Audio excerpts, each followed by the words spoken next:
Bom dia, bom dia, bom dia, bom dia, pastora Vivian. Bom dia, bom dia. Que essa semana seja extraordinária.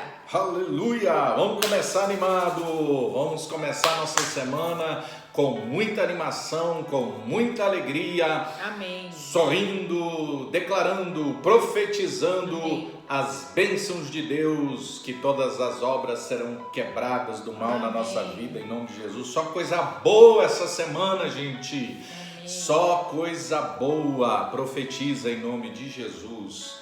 Pastora, nós falamos aí 2 semanas sobre a ansiedade, né? Não vamos deixar de falar de ansiedade, mas estou pensando da gente falar sobre a cura para traumas emocionais nessa semana. Né? Eu creio que isso diz respeito a todo e qualquer ser humano. Não existe nenhum ser humano na face da terra que não tenha e que não esteja enfrentando ou lutando, sabendo ou não sabendo, consciente ou inconscientemente, um trauma na sua vida. Gozado que aos 40, 50 anos a gente começa a descobrir que às vezes tem traumas na vida que a gente nem se dava conta antes que tinha. Eu quero pegar como tema aqui o próprio José. Será que José, aquele jovem filho de Jacó que foi rejeitado pelos irmãos, os irmãos tinham inveja dele, lançaram ele no poço, venderam ele como escravo, mentiram para o pai que um bicho tinha devorado o filho caçula do pai, que o pai tanto amava, o pai ainda sendo viúvo, tinha um apego muito grande com aquele filho que era a alegria da sua velhice. Os irmãos mais velhos tinham inveja e fizeram tudo isso com ele. Como você, pastora, que é conhecedora da natureza humana, imagina que aquilo atingiu José? Com certeza criou um trauma muito grande. Porque a gente espera receber amor, espera receber cuidado daqueles que são da nossa família. Próximos de nós. São próximos de nós. E são as pessoas que mais causam traumas. Que mais tem o potencial de causar traumas. Sim, né? Porque nós damos um acesso muito grande a essas pessoas. Os distantes, aos que não são tão próximos, não são tão amigos, a gente não dá abertura, né? Não dá muita abertura, né? E mesmo assim, as pessoas conseguem nos ferir. Mas o mais importante é o que eu vou fazer com o que fizeram comigo. Sim. E o trauma entra nessa categoria. Eu creio que quando nós não falamos sobre o assunto, não colocamos para fora, aquilo vai produzindo toxinas dentro de nós. Nós vamos ficando pessoas amargas, feridas, ferindo outras pessoas, causando traumas em outras pessoas. E eu acho que o grande desafio é a gente conseguir colocar para fora os nossos sentimentos. O quanto aquilo que a pessoa fez produziu em mim algo ruim. Sim. Algo que doeu. Então, assim, eu tenho muita facilidade de me expressar nesse sentido. Às vezes você fala algo de um jeito que não desceu legal, eu vou lá e a gente resolve esse assunto. Não vai criar um trauma em mim. Por quê? Porque nós falamos sobre o assunto. Agora, quando nós nos calamos, nós vamos fomentando e a nossa imaginação, o inimigo vai usar disso, porque quando entra a raiz de amargura, o inimigo tem uma legalidade para agir na nossa mente, nas nossas emoções. Então ele vai conduzir para um cativeiro. Eu vou ficar aprisionada com aquilo que eu estou pensando, eu vou ficar imaginando o que essa pessoa fez, por que ela fez, por que ela falou, e aí você vai colocando só coisas ruins dentro do seu coração e vai aumentando a ferida, vai aumentando a dor e vai produzindo um trauma muito maior. O trauma é uma machucadura, né? Uma ferida. E quando não tratada, ela vai virando um câncer, não é verdade? Vai que vai nos matando, vai nos tirando a vida. Inflamando, infeccionando. A gente não consegue ter mais alegria porque aquilo sufoca as sementes boas que entram, né, na nossa vida. Por isso que a Bíblia ela é tão categórica, né, que o próprio apóstolo Paulo diz assim: não deixe o sol se pôr sobre a vossa ira, ou seja, não passe de um dia para o outro, né? Não durma irado, magoado, ferido, porque isso vai criar uma raiz de amargura no coração da pessoa. E essa raiz de amargura é uma pequena raiz, mas que vai crescer, brotar e tudo. É uma coisa que a gente precisa proteger as nossas emoções. E a gente vai estar falando nos próximos cafés, mas no caso de José, eu creio que ele foi vítima da coisa que mais tem o poder de destruir as emoções de um ser humano, que é a rejeição, né? A pessoa ser rejeitada. E se a gente for ver, todos os nossos comportamentos negativos que a gente tem nos relacionamentos, em todas as áreas, se você for ver, é fruto da rejeição, né? Uma palavra que alguém disse, amanhã eu vou contar uma história de uma mulher que ela empolava o corpo inteirinho. Empolar é enferidar, ficava com feridas no corpo inteiro, e nenhum remédio curava, e nenhum médico descobria por quê, fruto de um trauma da infância. Amanhã eu vou contar essa história para vocês, talvez você se identifica.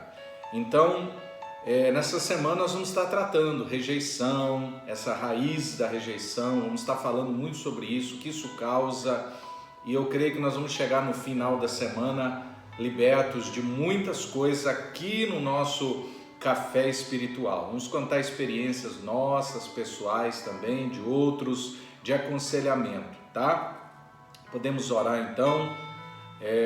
Esse é um momento de palavras proféticas, de palavras de sabedoria.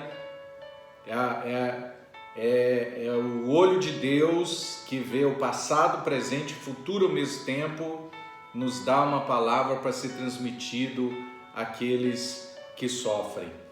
E Deus me fala de uma pessoa que tem um marido, e esse marido, um homem altamente ferido. Deus me mostra ele uma pessoa com autoestima baixa.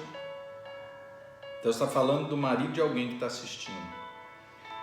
Um homem com autoestima baixa, um homem que anda de cabeça baixa, um homem extremamente carinhoso, atencioso, mas muito cobrado por você, porque ele não reage, não tem atitudes, não tem iniciativas.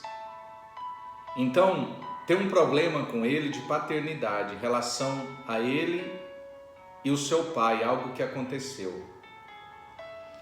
Eu até quero abrir aqui, se você está sentindo que é com você isso, é dentro da sua casa, no seu relacionamento, Deus mostra algo aparentemente simples, mas muito grave acontecendo com esse homem calado. Ele está há muito tempo morrendo calado, porque ele não quer falar, é uma passividade, uma falta de iniciativa, muito cobrado.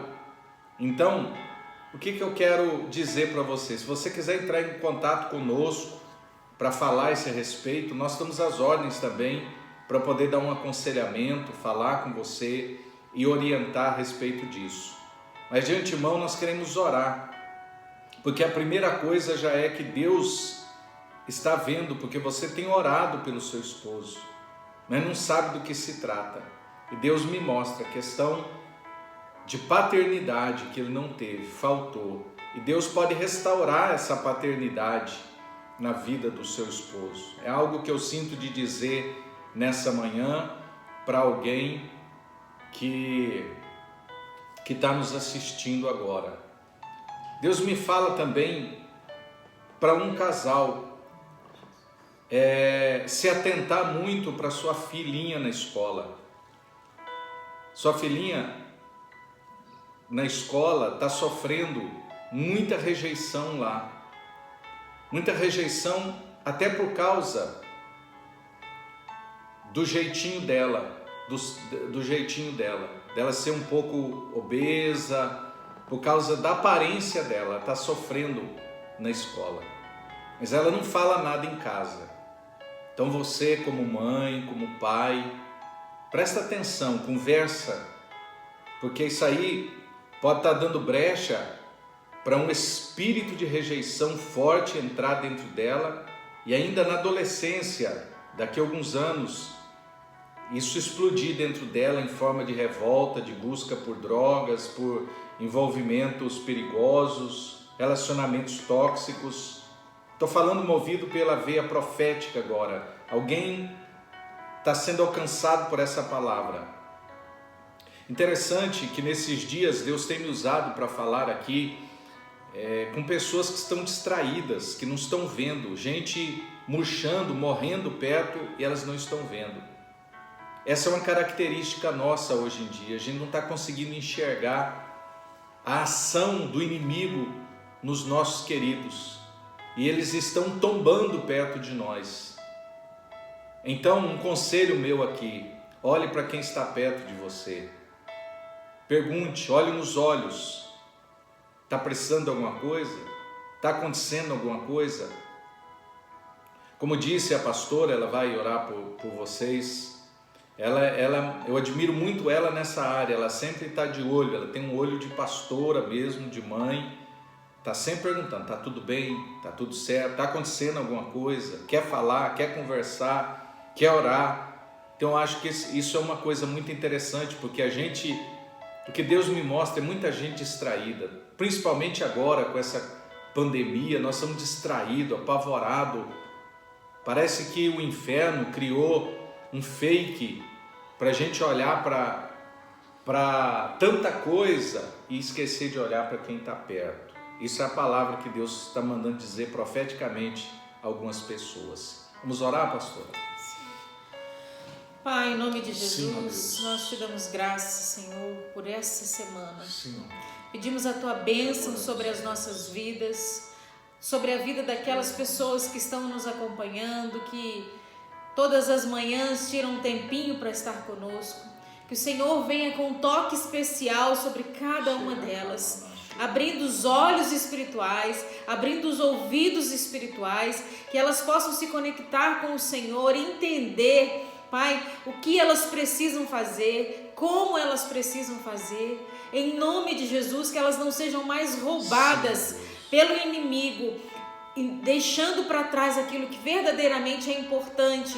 Em nome de Jesus, nós clamamos ao Senhor, Pai, que abra os nossos olhos e nos ajude a entender o que precisamos fazer e o tempo em que nós precisamos fazer isso, papai. As estratégias, tudo que o Senhor tem para nós na tua palavra, que nós possamos enxergar, entender e alcançar e atingir o alvo, Pai, em nome de Jesus. Amém. Deus abençoe. Amém. Pastora, vamos fazer tintim, brindar uma semana poderosa, extraordinária. Amém. Em nome de Jesus, com o nosso cafezinho. Amém.